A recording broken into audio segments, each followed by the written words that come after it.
Tak cukup 1 kali 24 jam setelah unggahannya viral dan buat Gibran Rakabuming juga Kaisang Pangarep bereaksi, Karisma Jati meminta maaf. Permohonan maaf itu dia unggah di akun Facebooknya dan dibagikan secara meluas. Namun, isi dari permintaan maaf itu justru tambah bikin netizen emosi. Sebab ia menolak meminta maaf pada pendukung rezim Presiden Jokowi dengan mengatakan jika dirinya bukan penjilat. Sebelumnya melalui akun Twitter @koprofiljati, ia memposting foto Iriana Jokowi bersama ibu negara Korea Selatan Kim Kun Hee sambil menuliskan keterangan menghina yang menggambarkan percakapan antara pembantu dan majikan.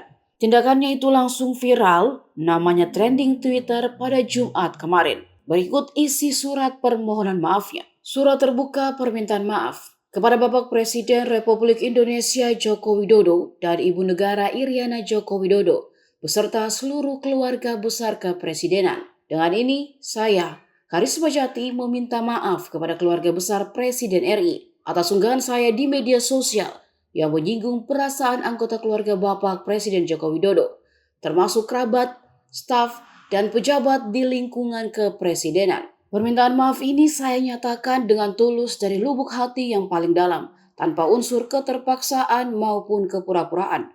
Dan jika dari pihak terkait bermaksud mengadakan tuntutan hukum, maka saya akan menerima dengan lapang dada atas segala hukuman yang adil dan setimpal. Namun, tidak ada sedikit pun permintaan maaf saya terhadap para pendukung fanatik rezim ini yang merasa bisa berbuat sesukanya sendiri tanpa mengindahkan moral dan etika. Karena saya bukan penjilat, pembeo, maupun perundung, dan tidak sedikit pun saya membenarkan perbuatan semacam itu. Framing, fitnah, dan ujaran kebencian yang mereka buat hanya mencerminkan arogansi dan kemunafikan mereka. Demikian surat terbuka ini dibuat dengan penuh kesadaran tanpa paksaan dari pihak manapun.